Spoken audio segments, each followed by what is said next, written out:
इसमें अपने को करना ये है, डिटेक्शन ऑफ ओम्स लॉ में, ओम्स लॉ में जो रेजिस्टेंस आता है, रेजिस्टेंस वो 4 चीज़ों पर ही क्यों डिपेंड करता है, यहाँ से पता चल जाएगा।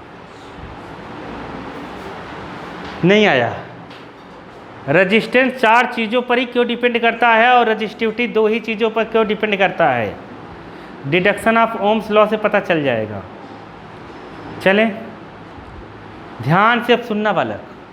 चले तो ड्रिफ्ट वेलोसिटी, नाम सुना ही होगा ड्रिफ्ट वेलोसिटी का, सुना है ना? इधर देखो बालक, सुना है ना? ड्रिफ्ट वेलोसिटी इक्वल टू होता क्या है,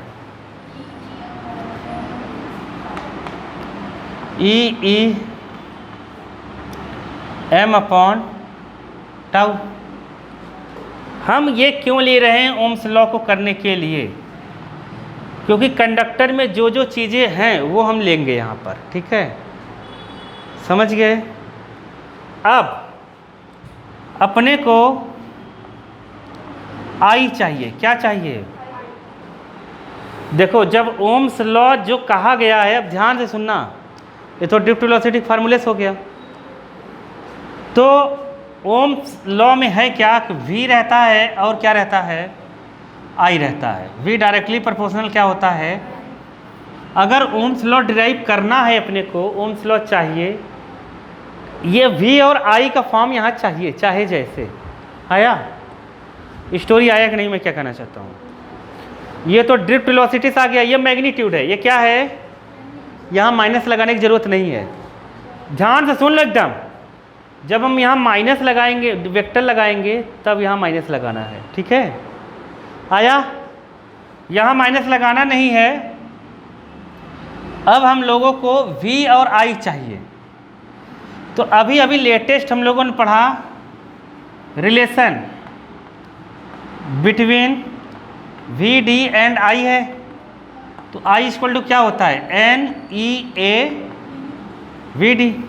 तो वी डी इक्वल टू क्या होगा, I by N E A. लिख सकते कि नहीं लिख सकते? अब अपने को चाहिए यहाँ क्या क्या है, जनरल भाषा में सब हैं, ये तो जानते हो ना। एन क्या है बता चुका हूँ मैं, क्या है, number of electron in per unit volume, मतलब electron density, electron density per unit volume में जितना इलेक्ट्रॉन होगा वो इलेक्ट्रॉन। ए क्या है, क्रॉस सेक्शन एरिया। ई क्या है, एक इलेक्ट्रॉन पे चार्ज। आया कि नहीं आया? आई क्या है, करंट। अब मैं यहाँ रख दूंगा। अब अपने को वी भी चाहिए, क्या चाहिए, वी चाहिए। मैंने बताया ना, अगर ओम्स लॉ करना है अपने को तो क्या चाहिए, वी और आई चाहिए। तो आई तो मिल गया, अब क्या चाहिए, वी। क्या चाहिए, वी। तो ई हटाना है अपने को, तो ई वी में रिलेशन होता है E equal to V by L. अरे E equal to V by L. L क्या है, लेंथ ऑफ कंडक्टर, पढ़ा था। अरे कल बताया था मैंने ना, ऐसे पढ़ेंगे, बैटरी से जोड़ेंगे, V वोल्ट की बैटरी से, याद करो। माइनस वाले ये वायर लेंथ है, L है। अरे नहीं समझे क्या, यहाँ V है तो यहाँ भी V रहेगा, E अंदर रहेगा, E equal to V by L. क्या हो गया वाला? अरे वो बच्चियाँ, लड़कियाँ हैं जो जा रहे थे। आया कि नहीं आया? बल्कि आ गया ना, देखो। अब E की जगह हम क्या रखेंगे,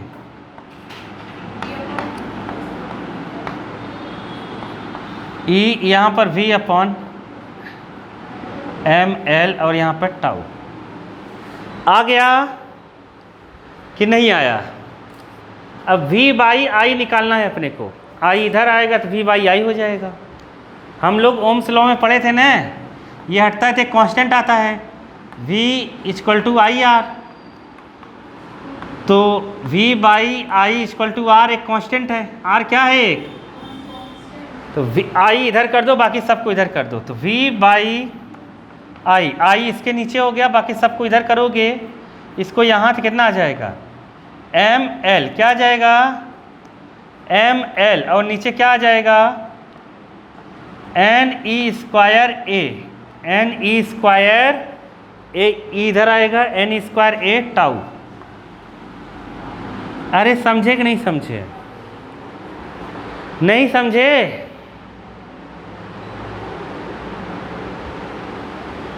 आ गया?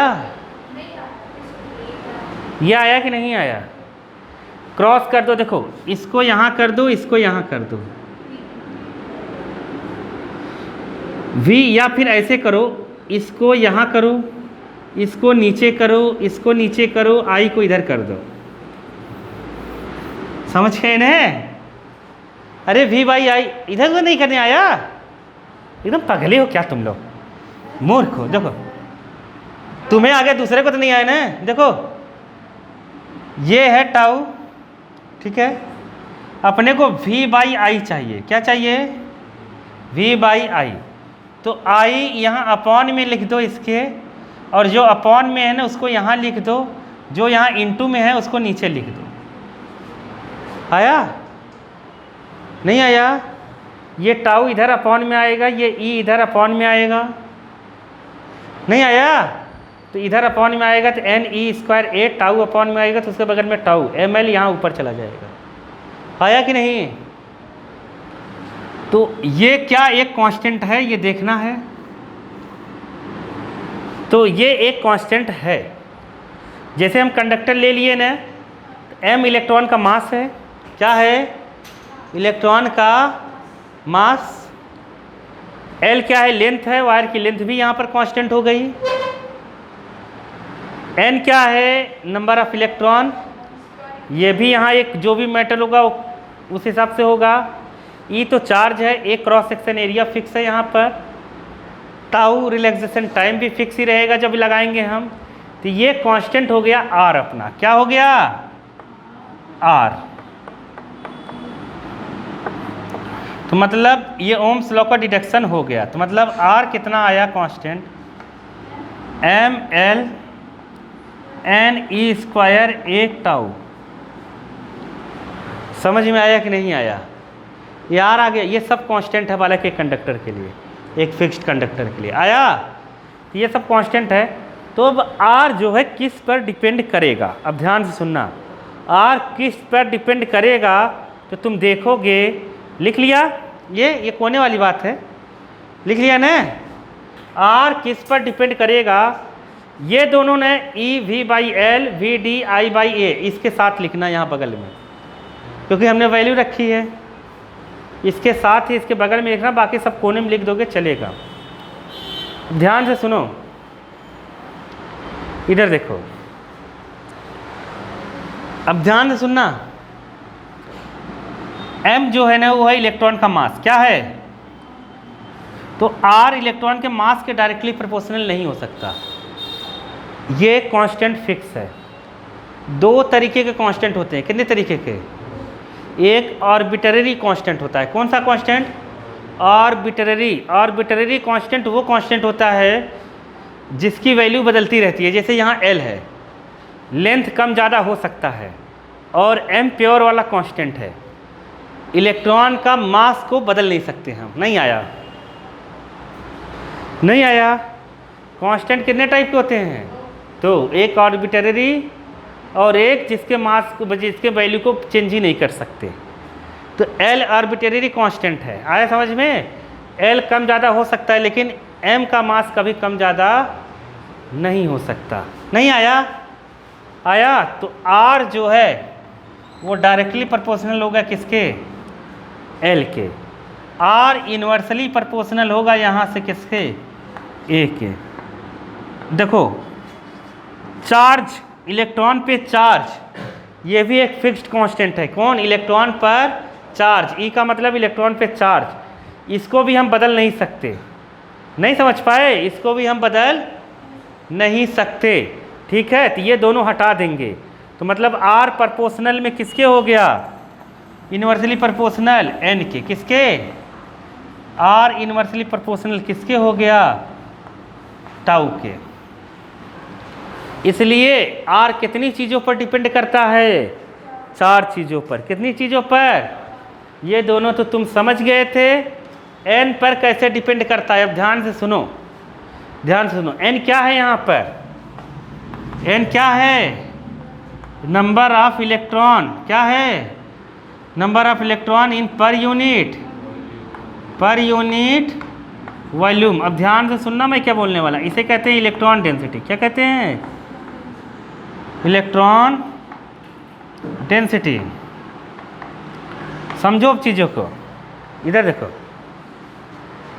अब ये क्या रिप्रेजेंट कर रहा है? ध्यान से सुनना। ये रिप्रेजेंट कर रहा है नेचर ऑफ मटेरियल। क्या? Nature of material. समझो चीज़ों को। मतलब इलेक्ट्रॉन, हर कंडक्टर में अलग अलग इलेक्ट्रॉन की डेंसिटी होगी। लोहे में अलग होगी, कॉपर में अलग होगी, और आयरन में, उसमें किसमें, सिल्वर में अलग होगी, गोल्ड में अलग होगी। हर जगह इलेक्ट्रॉन डेंसिटी क्या होगी? अलग अलग। इसलिए एन पर ये डिपेंड कर रहा है। तो मतलब ये किस पर डिपेंड कर रहा है? Nature of material. किस पर डिपेंड कर रहा है ये? Nature of material. इसलिए कहा गया कि इलेक्ट्रॉन रेजिस्टेंस किस पर डिपेंड करता है? Nature of material. क्योंकि ये अब इसीलिए हम कह देते हैं कि रेजिस्टेंस किस पर डिपेंड करता है? Nature of material. आया समझ में कि नहीं? कैसा मटेरियल है उसके हिसाब से इलेक्ट्रॉन डेंसिटी पता चलेगी।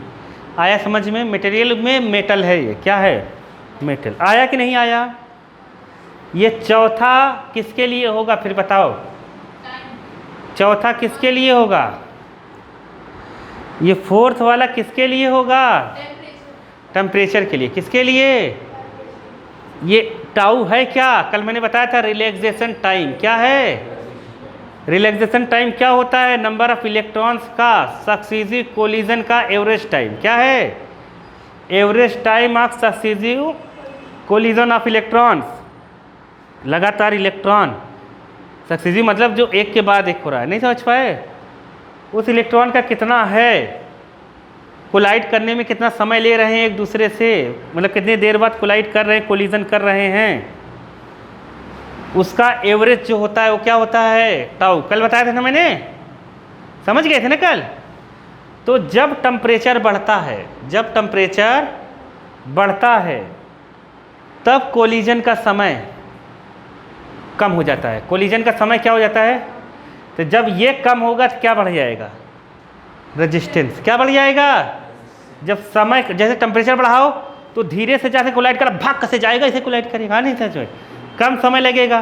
तो रिलैक्सेशन टाइम क्या हो जाएगा? कम। जैसे ही रिलैक्सेशन टाइम कम होगा रेजिस्टेंस क्या हो जाएगा? बढ़ जाएगा। लेकिन केवल मेटल के लिए। मैंने तुम्हें लिखवाया था ना, मेटल के लिए भी लिखवाया था। किसके लिए?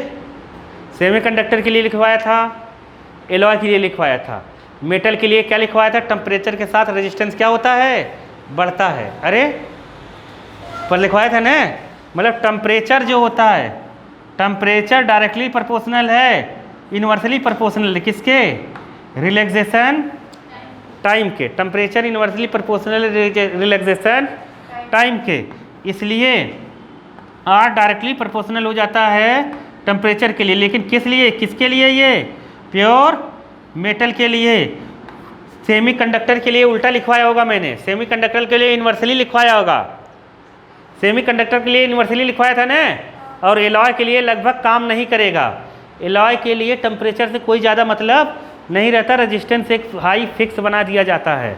लिखवाया था ना मैंने। कब पढ़ोगे तुम लोग?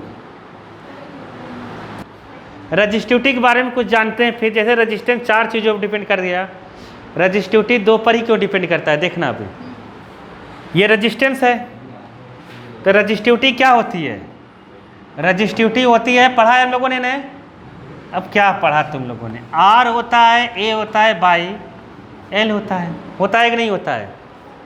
रजिस्टेंस कितना निकाला तुमने? रजिस्टेंस कितना निकाला?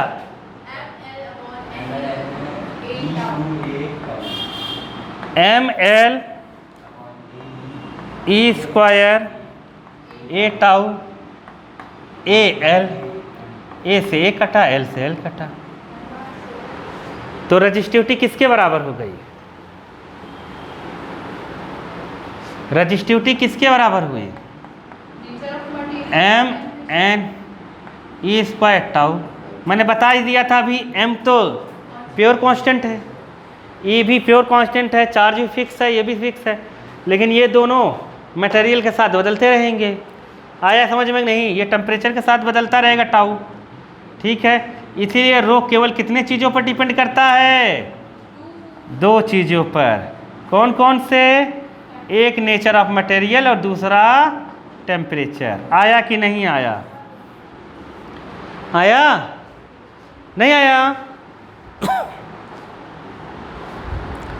आ गया तो बढ़िया है, नहीं तब भी बढ़िया है। हाँ, बिहार में क्या बोला?